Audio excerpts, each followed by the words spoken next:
Lalu mereka menghentikan perbuatan syirik, kezaliman, dan kebohongan yang tengah mereka lakukan. Dan perulangan itu tidaklah menambah mereka, yakni orang-orang zalim, melainkan menambah mereka lari, dan menjauh dari kebenaran. Katakanlah, jika ada Tuhan-Tuhan bersamanya, sebagaimana yang mereka katakan, niscaya Tuhan-Tuhan itu mencari jalan kepada Tuhan yang mempunyai. Surat Ar-Ra'd, ayat 42. Maha suci dan maha tinggi Dia dari apa yang mereka katakan dengan ketinggian yang sebesar-besarnya. Ayat 43. Allah Ta'ala berfirman, katakanlah, hai Muhammad, kepada orang-orang yang mengatakan bahwa bersama Allah ada Tuhan lain yang mereka sembah sebagai sarana untuk mendekatkan diri mereka dan meminta tolong kepadanya. Persoalannya bukanlah seperti yang mereka katakan.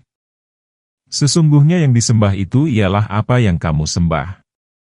Yang disembah sendiri beribadah kepada Allah, bertakarub kepadanya, dan mencari wasilah, artinya sesuatu yang menyambung dan mendekatkan sesuatu dengan yang lain atas dasar keinginan yang kuat untuk mendekat, untuk mencapainya. Karena itu, sembahlah Allah yang Esa, sebagaimana pihak yang kamu sembah menyembahnya. Kamu tidak perlu mencari sembahan untuk menjadi sarana antara kamu dan Dia, karena Allah Ta'ala tidak menyukai dan meridhoi hal itu. Sesungguhnya Dia telah melarang perbuatan demikian melalui seluruh rasul dan nabinya. Kemudian Allah menyucikan Zat-Nya yang mulia. Dia berfirman, Maha suci dan maha tinggi Dia dari apa yang mereka katakan, dari apa yang dikatakan oleh kaum musyrik yang melampaui batas, dengan ketinggian yang sebesar-besarnya. Justru Dialah Allah yang Esa, tunggal, tempat bergantung, Zat yang tidak beranak, dan tidak dilahirkan, dan tidak ada satu perkara pun yang setara dengan Dia. Langit yang 7, bumi, dan semua yang ada di dalamnya bertasbih kepada Allah. Dan tidak ada sesuatu pun melainkan bertasbih dengan memujinya, tetapi kamu sekalian tidak mengerti tasbih mereka. Sesungguhnya Dia adalah Maha Penyantun lagi Maha Pengampun, ayat 44. Allah Ta'ala berfirman, langit yang 7, bumi, dan makhluk-makhluk yang ada di dalamnya menyucikan, membersihkan, mengagungkan, dan membesarkan Allah dari apa yang dikatakan oleh kaum musyrik. Semuanya mempersaksikan keesaan rububiyah dan uluhiyah Allah, artinya tauhid rububiyah adalah mengesahkan Allah dalam hal perbuatan-perbuatannya seperti mencipta, memberi rezeki dan lain sebagainya. Di dalam kata Allah dan Iyyaka na'budu terkandung makna tauhid uluhiyah. Tauhid uluhiyah adalah mengesahkan Allah dalam bentuk beribadah hanya kepadanya. Dalam segala perkara terdapat tanda yang menunjukkan bahwa Dia Esa.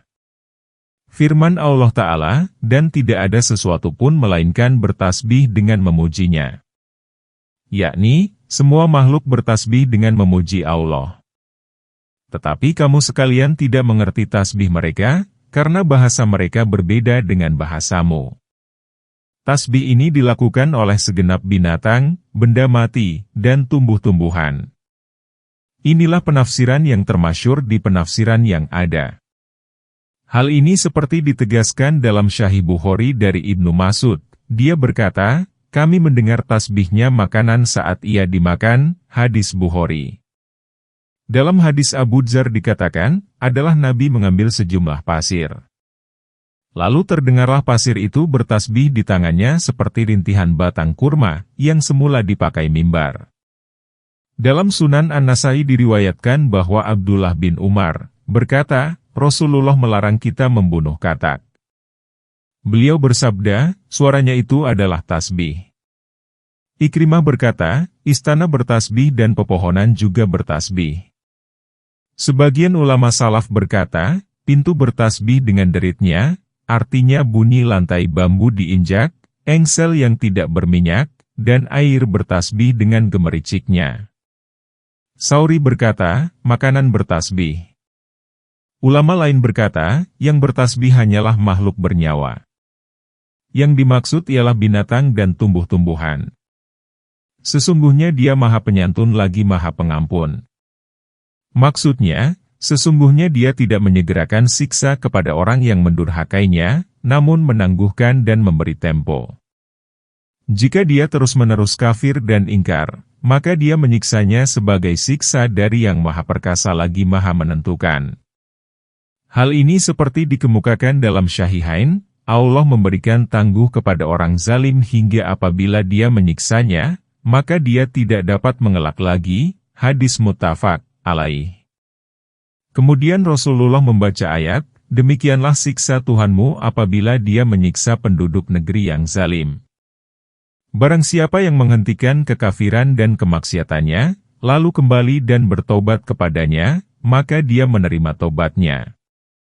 Hal ini seperti firman Allah, barang siapa yang melakukan keburukan atau menzalimi dirinya, kemudian dia meminta ampun kepada Allah, maka dia mendapati Allah itu Maha Pengampun lagi Maha Penyayang. Dalam surah ini, dia berfirman, sesungguhnya dia Maha Penyantun lagi Maha Pengampun.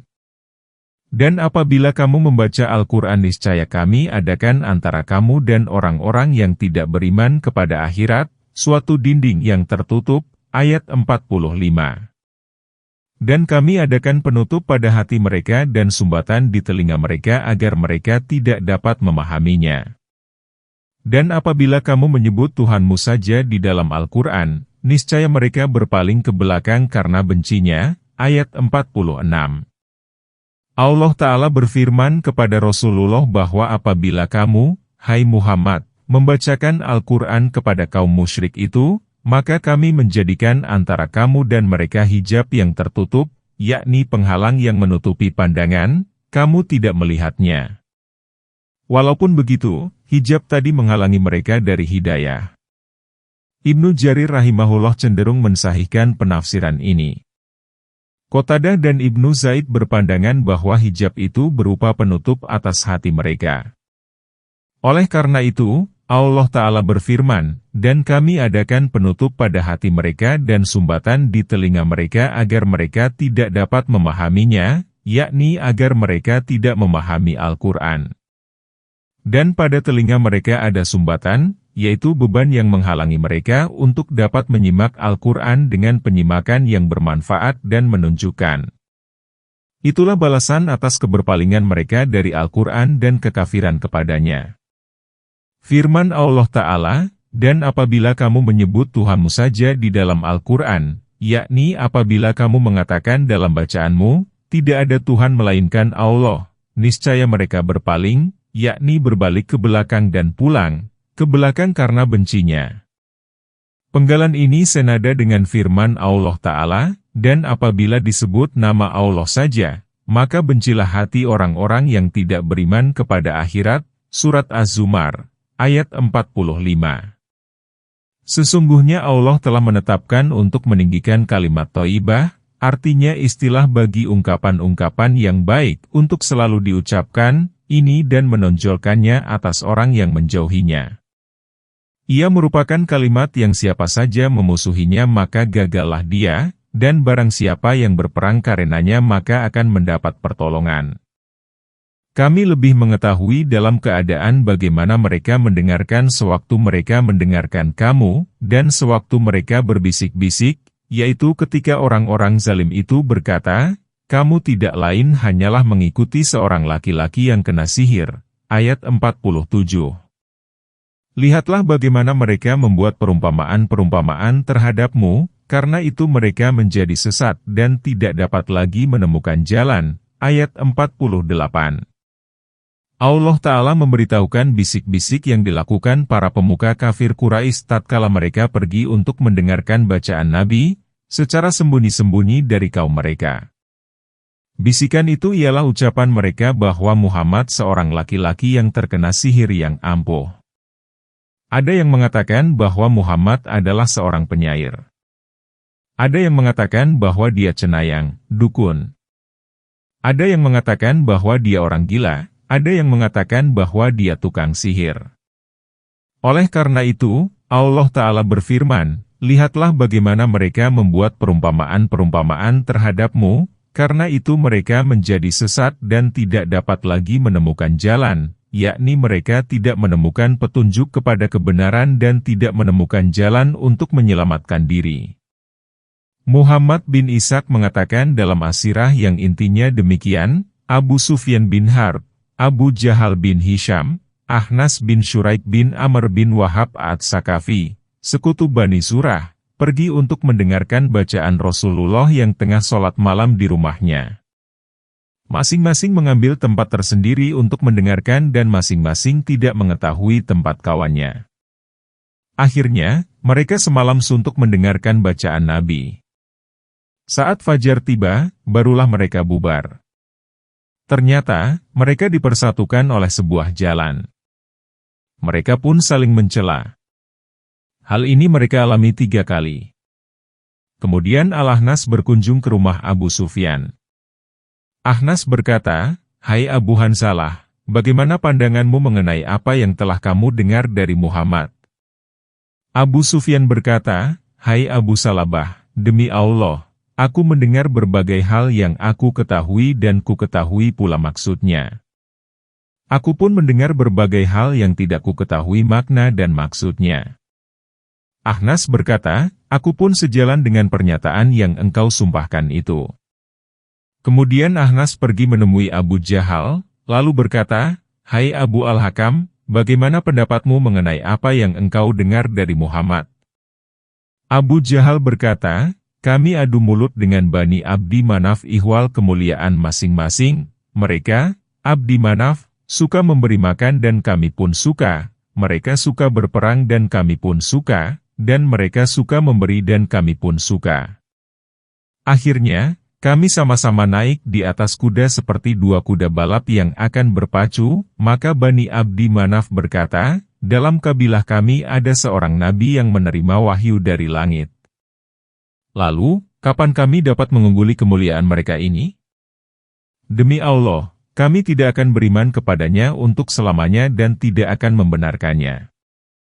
Muhammad bin Ishaq berkata, kemudian Ahnas pun beranjak dan meninggalkan Abu Jahal.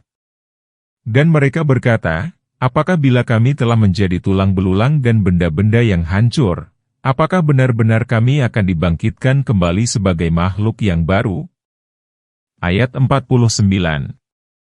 Katakanlah, jadilah kamu sekalian batu atau besi, ayat 50. Atau suatu makhluk yang tidak mungkin hidup menurut perkiraanmu. Maka mereka akan bertanya, siapa yang akan menghidupkan kami kembali? Katakanlah, yang telah menciptakan kamu pada kali yang pertama. Lalu mereka akan menggeleng-gelengkan kepala kepadamu dan berkata, kapan itu terjadi?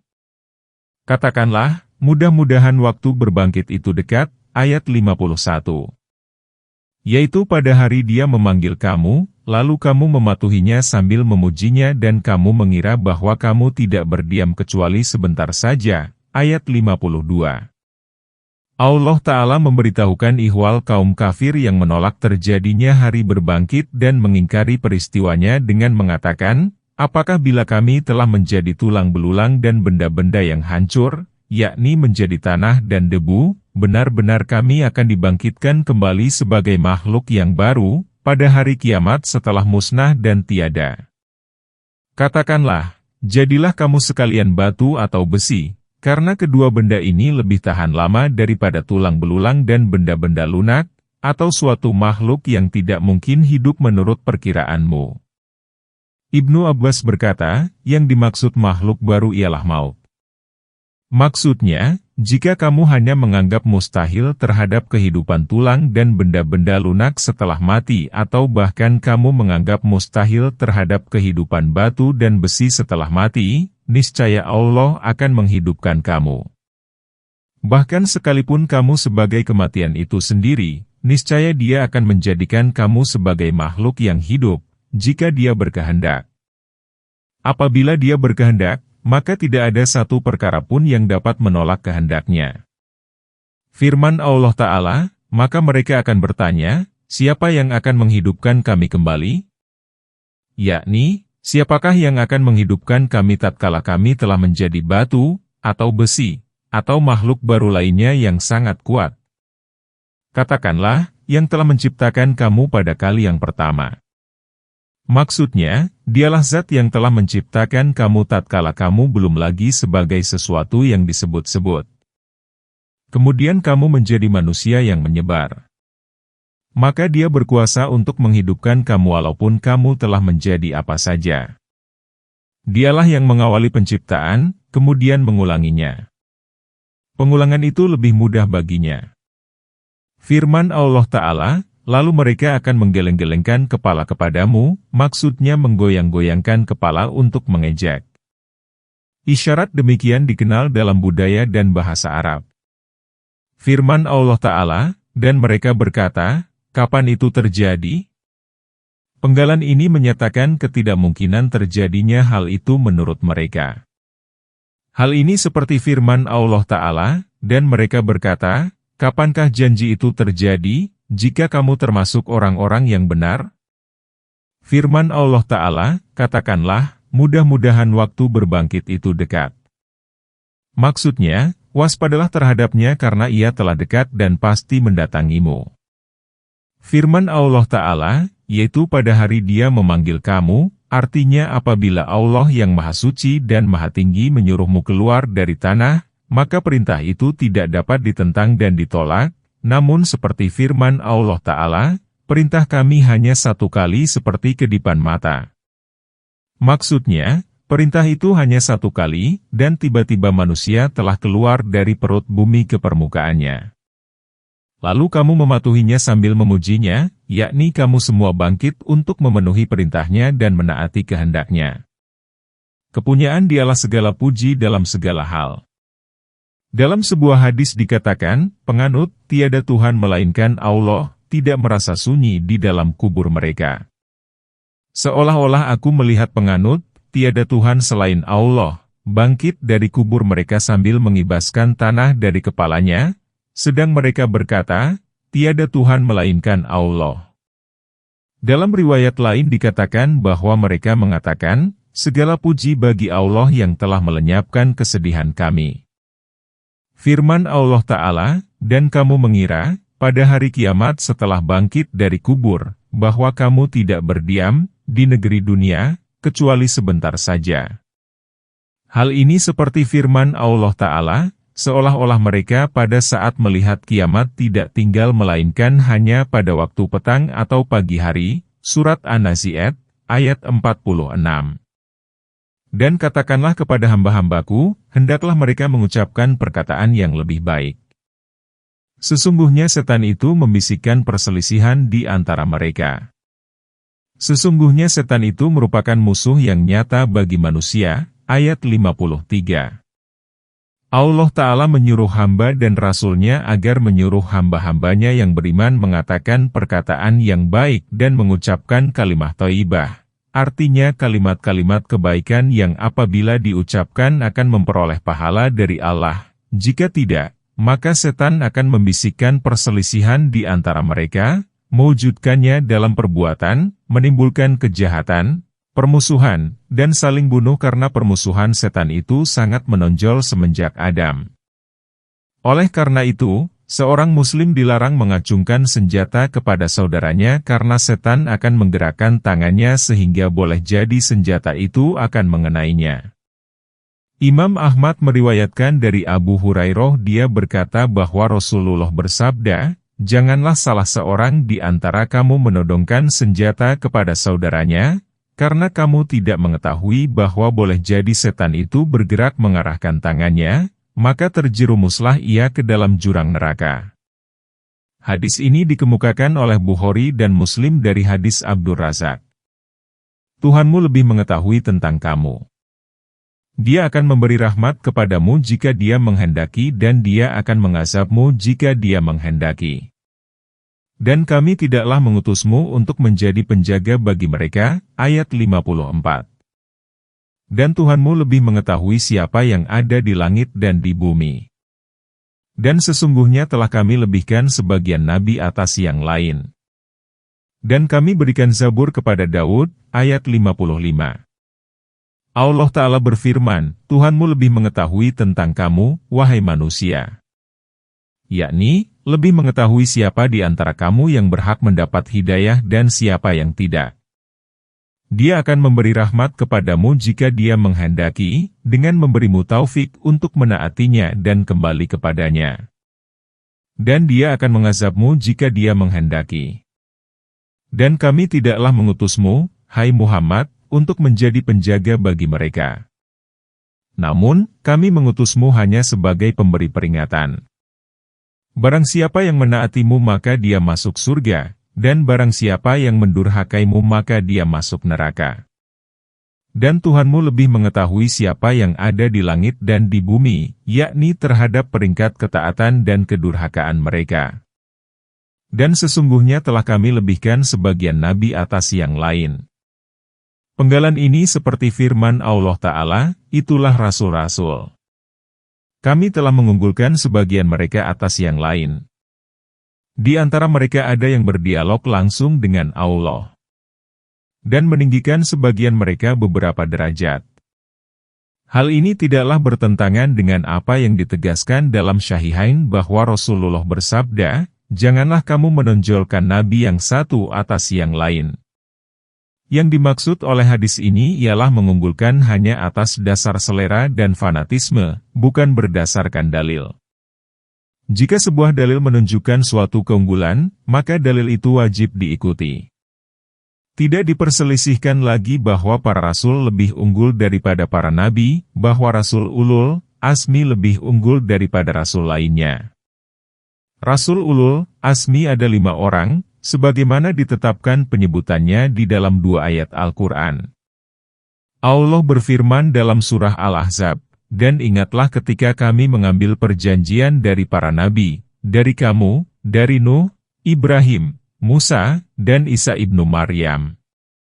Dalam surah Asy-Syura Allah berfirman, Dia telah mensyariatkan bagi kamu tentang agama apa yang telah diwasiatkannya kepada Nuh dan apa yang telah kami wahyukan kepadamu dan apa yang telah kami wasiatkan kepada Ibrahim, Musa, dan Isa.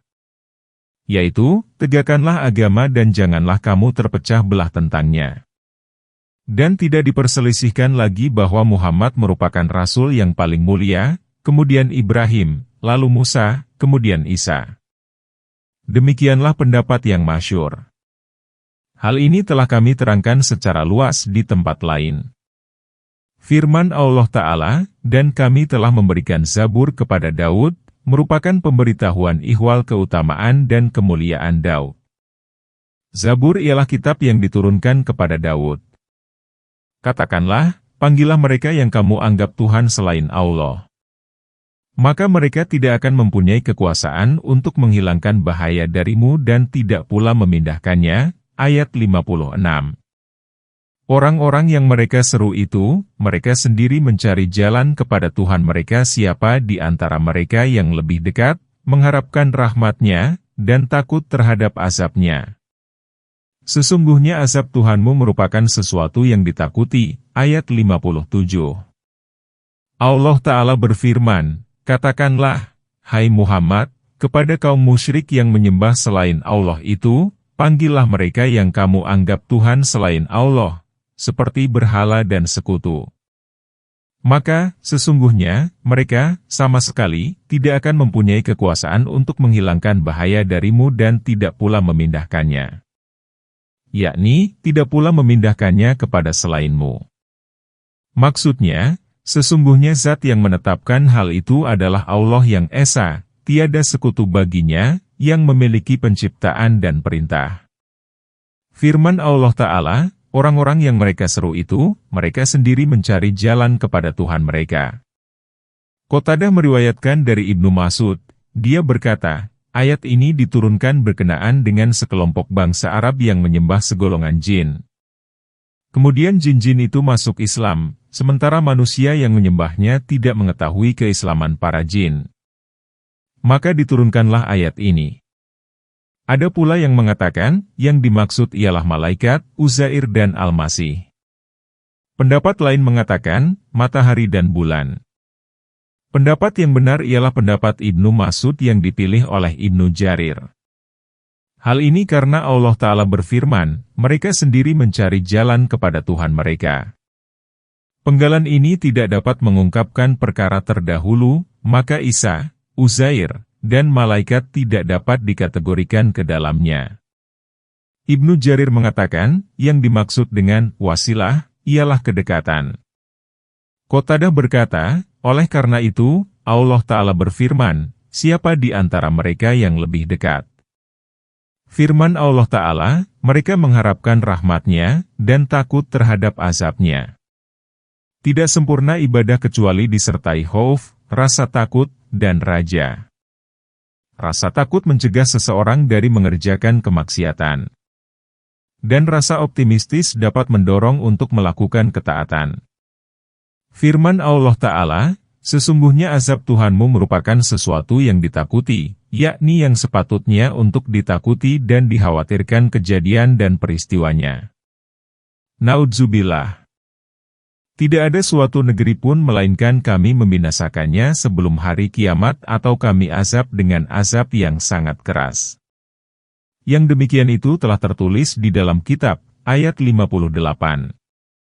Ayat ini merupakan pemberitahuan dari Allah Azza wa Jalla bahwa Dia telah menetapkan dan memastikan melalui apa yang telah dituliskan di dalam Lauh Mahfuz bahwa sesungguhnya tidak ada suatu negeri pun yang kafir melainkan Allah akan membinasakannya dengan menghancurkan seluruh penghuninya, atau mengazab mereka dengan azab yang sangat keras, baik dengan peperangan atau cobaan yang dikehendaki Allah.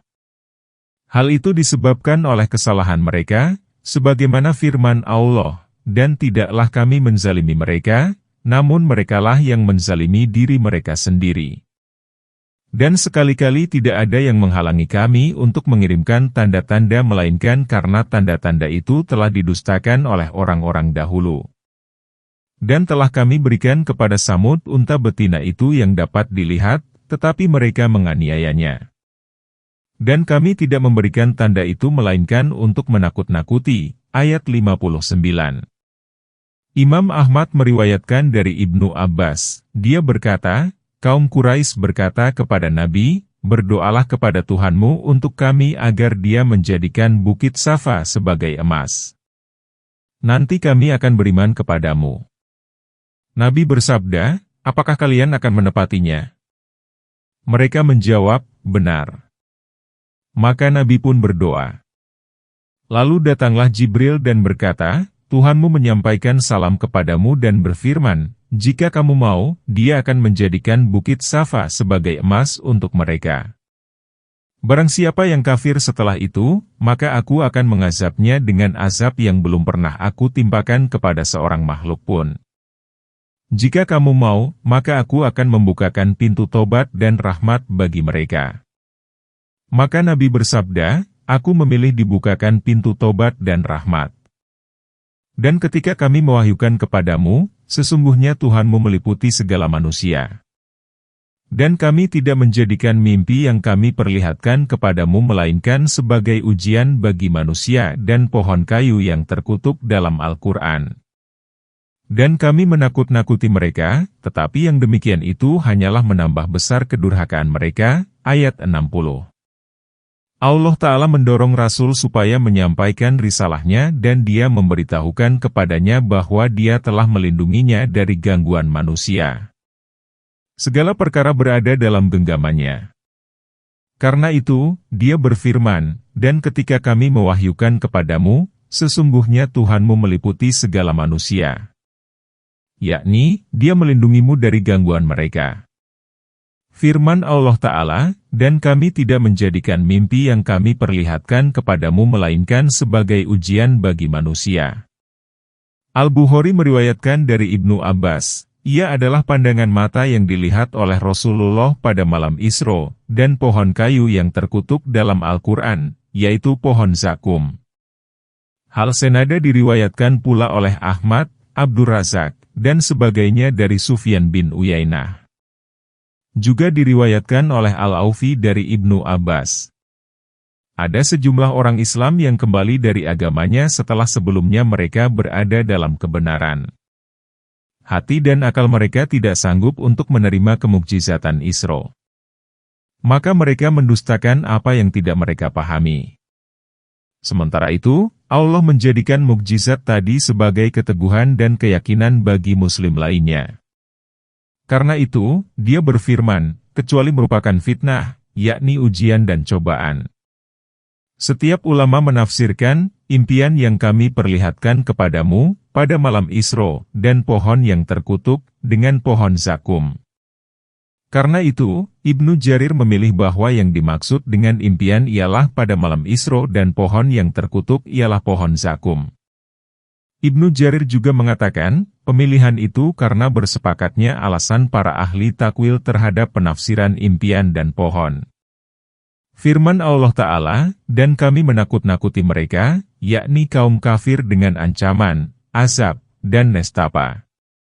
Tetapi yang demikian itu hanyalah menambah besar kedurhakaan mereka, yakni mereka semakin bercokol dalam kekafiran dan kesesatan. Hal ini karena mereka ditelantarkan Allah. Dan ingatlah ketika kami berfirman kepada para malaikat, sujudlah kamu semua kepada Adam, lalu mereka sujud kecuali iblis. Dia berkata, apakah aku akan sujud kepada orang yang engkau ciptakan dari tanah? Ayat 61. Dia berkata, terangkanlah kepadaku, inikah orang yang engkau muliakan atas diriku? Sesungguhnya jika engkau memberi tangguh kepadaku sampai hari kiamat, niscaya benar-benar akan aku sesatkan keturunannya, kecuali sebagian kecil. Ayat 62. Allah Ta'ala mengingatkan permusuhan iblis, semoga Allah melaknatnya, kepada Adam dan keturunannya, bahwa permusuhan itu telah lama, sejak penciptaan Adam, dan penolakan iblis untuk bersujud kepada Adam karena sombong dan merasa hina. Apakah aku akan sujud kepada orang yang engkau ciptakan dari tanah? Penggalan ini seperti firman Allah Ta'ala, aku lebih baik daripada dia. Engkau telah menciptakan aku dari api dan engkau menciptakannya dari tanah. Iblis pun berkata dengan lancang kepada Tuhan, sementara Tuhan menyantuni dan menyaksikan, dia berkata, terangkanlah kepadaku, inikah orangnya yang engkau muliakan atas diriku? Sesungguhnya jika engkau memberi tangguh kepadaku sampai hari kiamat, niscaya benar-benar akan aku sesatkan keturunannya, kecuali sebagian kecil. Yakni, jika engkau memberiku tangguh, niscaya ku sesatkan keturunannya melainkan sedikit saja di antara mereka yang tidak sesat. Tuhan berfirman, pergilah. Barang siapa di antara mereka yang mengikuti kamu, maka sesungguhnya neraka jahanam adalah balasanmu semua, sebagai suatu pembalasan yang cukup. Ayat 63. Dan hasutlah siapa yang kamu sanggupi di antara mereka dengan ajakanmu, dan kerahkanlah terhadap mereka pasukan berkuda dan pasukanmu yang berjalan kaki, dan berserikatlah dengan mereka pada harta dan anak-anak, dan beri janjilah mereka. Dan tidak ada yang dijanjikan oleh setan kepada mereka melainkan tipuan belaka. Ayat 64. Sesungguhnya hamba-hambaku, kamu tidak dapat berkuasa atas mereka. Dan cukuplah Tuhanmu sebagai penjaga. Ayat 65. Setelah iblis meminta penangguhan, Allah Ta'ala berfirman, pergilah. Sesungguhnya aku memberimu tangguh. Hal ini seperti firman Allah Ta'ala, sesungguhnya kamu termasuk orang-orang yang diberi tangguh hingga hari pada waktu yang telah ditentukan. Surat Al-Hijr, ayat 37 dan 38. Kemudian Allah mengancam iblis beserta keturunan Adam yang mengikutinya dengan jahanam. Allah berfirman, pergilah. Barang siapa di antara mereka yang mengikuti kamu, maka sesungguhnya neraka jahanam adalah balasanmu semua, atas pekerjaanmu, sebagai suatu pembalasan yang cukup, tidak dikurangi sedikit pun darimu. Firman Allah Ta'ala, dan hasutlah siapa yang kamu sanggupi di antara mereka dengan ajakanmu. Ibnu Abbas berkata, yaitu, setiap orang yang menyeru untuk bermaksiat kepada Allah Azza wa Jalla. Tafsiran ini dipilih oleh Ibnu Jarir. Pendapat lain mengatakan, yaitu lagu dan permainan. Firman Allah, dan kerahkanlah terhadap mereka pasukan berkuda dan pasukanmu yang berjalan kaki, yakni setiap orang yang berkendaraan dan berjalan kaki dalam kemaksiatan kepada Allah. Kerahkanlah pasukan kavaleri dan infanterimu untuk menyerang mereka serta perangilah dengan segala yang dapat kamu gunakan. Hal ini seperti firman Allah Ta'ala, apakah kamu tidak memperhatikan bahwa sesungguhnya kami telah mengirimkan setan-setan kepada orang-orang kafir yang menggiring mereka dengan sungguh-sungguh? Surat Maryam, ayat 83. Yakni kepada kemaksiatan. Firman Allah Ta'ala, dan berserikatlah dengan mereka pada harta dan anak-anak. Berserikat dalam harta ialah harta ternak berupa unta bahirah dan saibah yang mereka haramkan, penginfakan harta dalam aneka kemaksiatan kepada Allah, segala harta yang dikumpulkan dengan cara yang salah, dan menginfakkan harta pada jalan yang diharamkan. Perserikatan dengan iblis dalam hal anak-anak meliputi anak yang dilahirkan oleh perempuan yang durhaka kepada Allah karena menamainya dengan nama yang dibenci Allah, atau memasukkan anak ke dalam agama yang tidak diridhoi Allah, atau berzina dengan ibunya, membunuh anak, atau mengubur anak hidup-hidup, atau tindakan-tindakan lain yang mendurhakai Allah.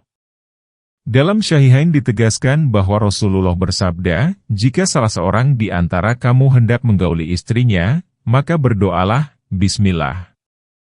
Ya Allah, jauhkanlah kami dari setan dan jauhkanlah setan dari apa yang Engkau rezekikan kepada kami. Jika hubungan itu ditakdirkan membuahkan anak, maka setan tidak akan mengganggunya sama sekali. Hadis muttafaq alaih. Firman Allah Ta'ala, dan beri janjilah mereka. Dan tidak ada yang dijanjikan oleh setan kepada mereka melainkan tipuan belaka. Hal ini sebagaimana pemberitahuan Allah tentang ucapan iblis yang dikemukakan saat kebenaran tidak dapat dipungkiri, yaitu pada hari penetapan kebenaran, kiamat. Sesungguhnya Allah telah menjanjikan kepadamu janji yang benar, dan aku pun menjanjikan kepadamu, namun aku menyalahinya. Firman Allah Ta'ala, sesungguhnya hamba-hambaku, kamu tidak dapat berkuasa atas mereka, merupakan pemberitahuan ihwal dukungan Allah Ta'ala terhadap hamba-hambanya yang beriman dan pemeliharaan serta penjagaannya atas mereka dari setan yang terkutuk. Karena itu, Dia berfirman, dan cukuplah Tuhanmu sebagai penjaga, yakni pemelihara, pendukung, dan penolong. Tuhanmu adalah yang melayarkan kapal-kapal di lautan untukmu agar kamu mencari sebagian dari karunia-Nya. Sesungguhnya Dia adalah Maha Penyayang terhadapmu. Ayat 66. Allah Ta'ala memberitahukan kasih sayangnya kepada makhluknya berupa penaklukan kapal di lautan bagi hamba-hambanya serta memudahkannya bagi aneka kepentingan mereka saat mencari sebagian karunia-Nya melalui perdagangan dari satu wilayah ke wilayah lain.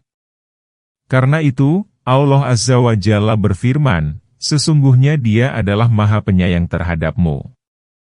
Yakni, Dia melakukan hal itu kepadamu semata-mata karena karunia dan rahmat-Nya atasmu.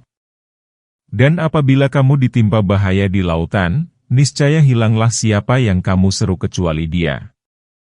Maka tatkala Dia menyelamatkan kamu ke daratan, kamu berpaling. Dan manusia itu adalah selalu tidak berterima kasih. Ayat 67.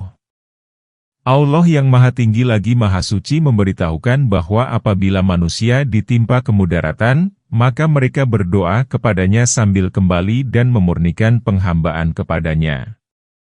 Karena itu, Allah Ta'ala berfirman, dan apabila kamu ditimpa bahaya di lautan, niscaya hilanglah siapa yang kamu seru kecuali Dia.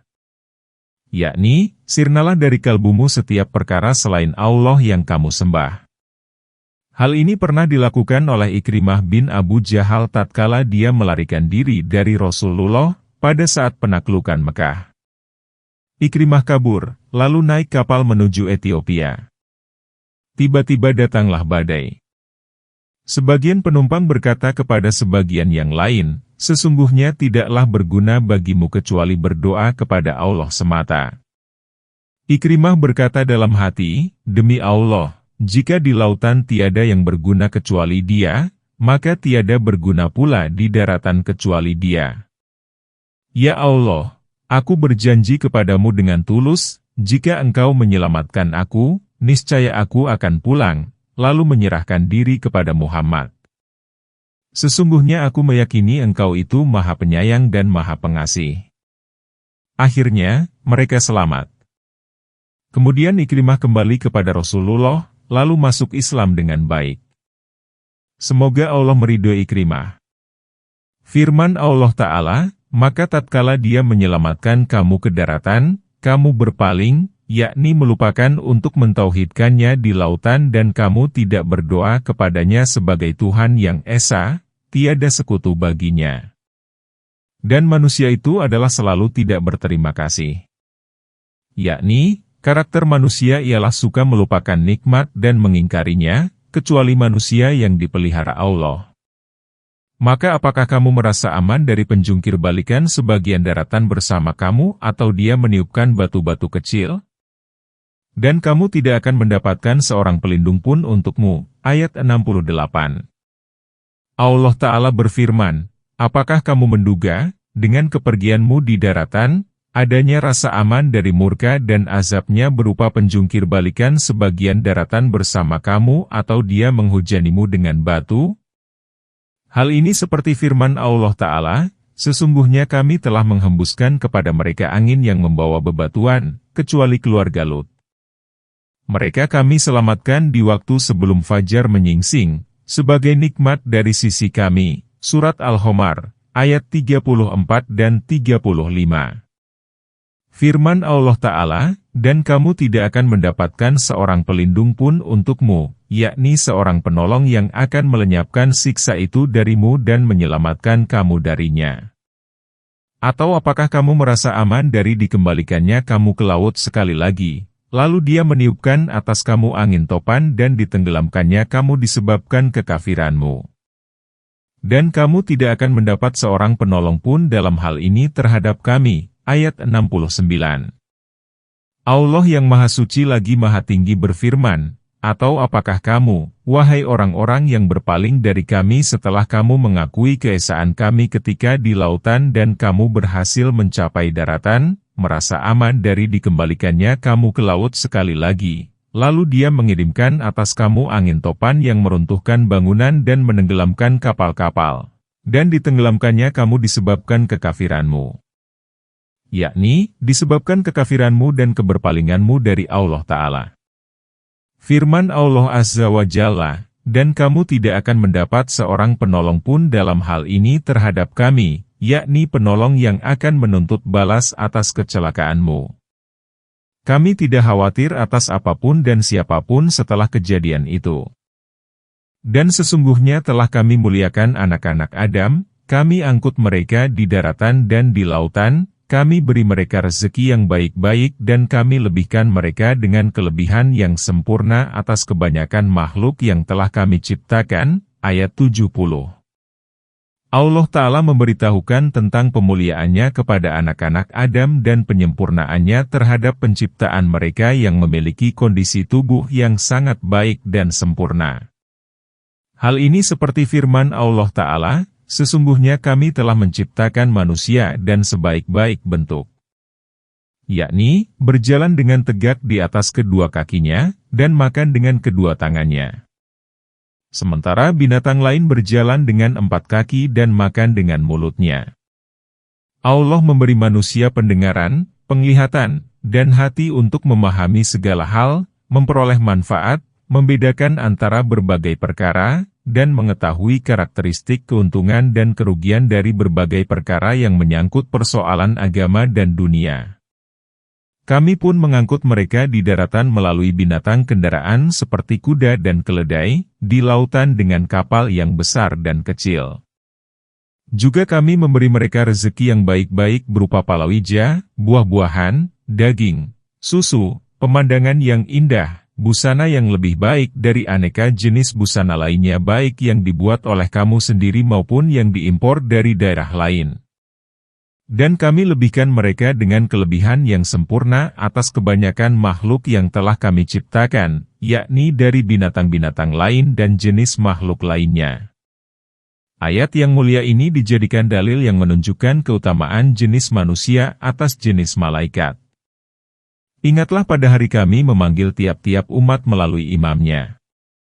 Dan barang siapa yang diberikan kitab amalnya di tangan kanannya, maka mereka ini akan membaca kitabnya itu, dan mereka tidak dianiaya sedikit pun, ayat 71. Dan barang siapa yang buta di dunia ini, niscaya ia di akhirat akan lebih buta dan lebih tersesat dari jalan, ayat 72.